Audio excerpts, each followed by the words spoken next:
राम प्रसाद एक गांव में अपनी पत्नी अनीता के साथ रहता था। राम प्रसाद पेशे से कारीगर था और ऐसा वैसा कारीगर नहीं। उसका नाम आसपास के गांव में बड़ी इज्जत के साथ लिया जाता, क्योंकि यह बात प्रसिद्ध थी कि उसकी बनाई बिल्डिंग बहुत मजबूत हुआ करती थी। पर पता नहीं क्यों राम प्रसाद अपनी वर्तमान स्थिति से संतुष्ट नहीं था। एक दिन वो काम करके घर आता है और उसका बुझा हुआ चेहरा देखकर उसकी पत्नी पूछती है,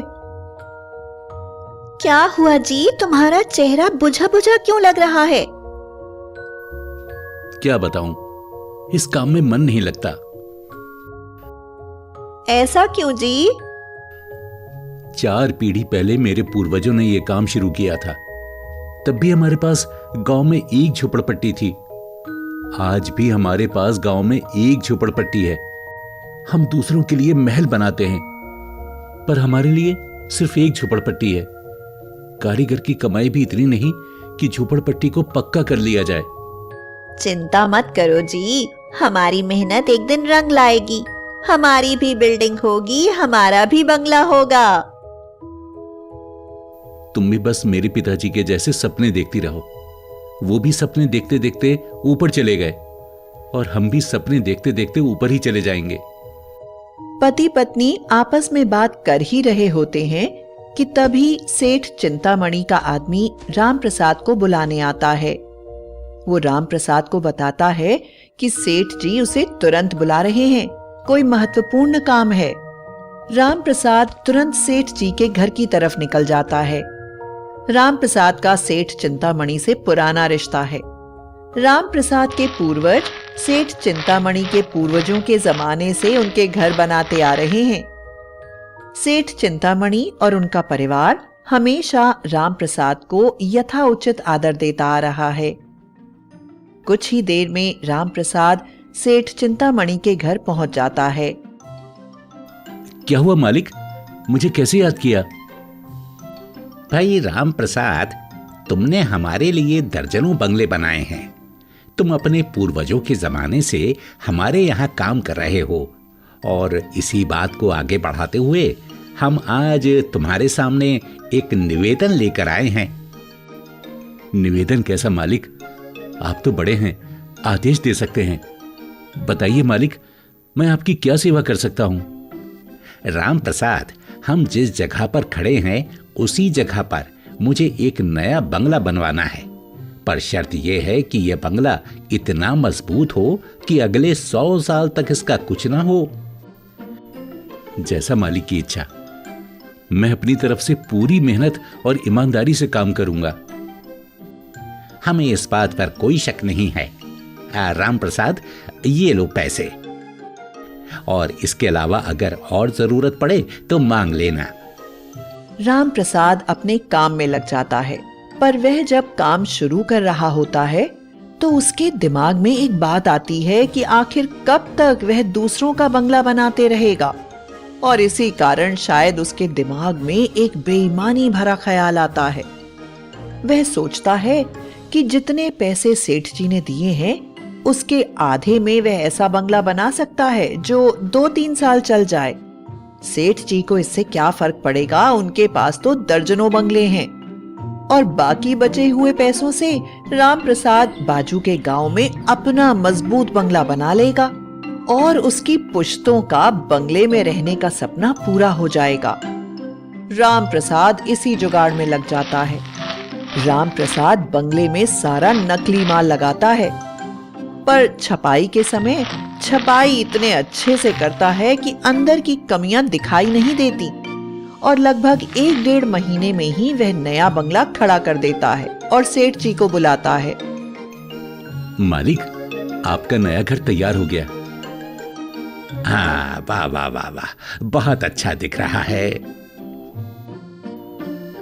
अच्छा तो मेरा घर दिखेगा जो मैं बाजू के गांव में बनाऊंगा।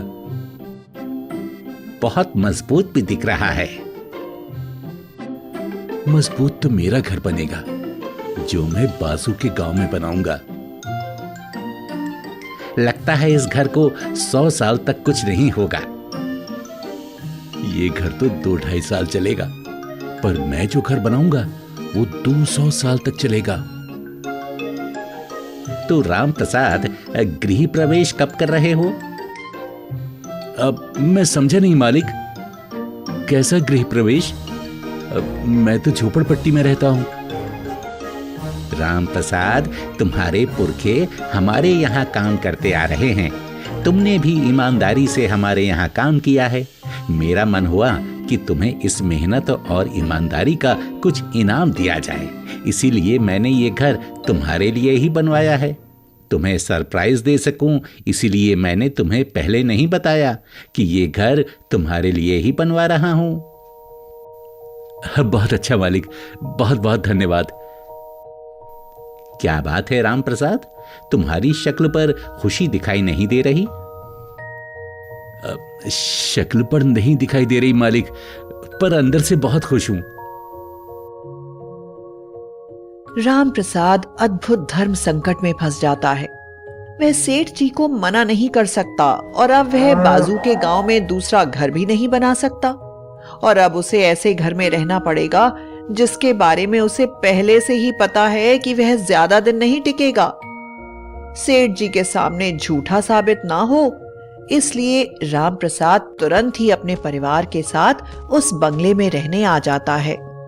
पर राम प्रसाद को रातों को नींद नहीं आती, क्योंकि उसे इस बात का डर लगा रहता है कि पता नहीं कब इस घर की छत गिर जाए, कब इस घर की दीवारें गिर जाएं और उसके नीचे उसका परिवार भगवान को प्यारा हो जाए। लगभग 1-1.5 साल रहने के बाद राम प्रसाद अपने ससुराल जाने का बहाना बनाकर उस घर से भाग जाता है और तब तक ना आने का निर्णय लेता है जब तक कि घर गिर न जाए। लगभग 2.5 साल बाद घर के गिरने की खबर राम प्रसाद तक पहुंचती है तो वह घर के सामने आता है। वहीं चिंतामणि सेठ भी खड़ा हुआ है। राम प्रसाद, ये क्या हुआ? 200 साल तक चलने वाला घर 2.5 साल भी नहीं टिका?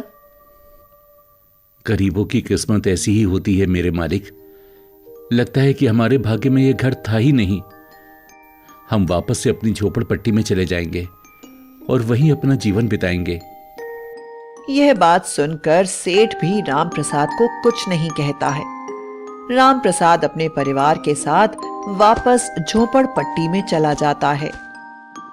उसे इस बात की शिक्षा मिल जाती है कि काम बड़ा हो या छोटा, पूरी ईमानदारी से करना चाहिए और वक्त से पहले और किस्मत से ज्यादा किसी को नहीं मिलने वाला।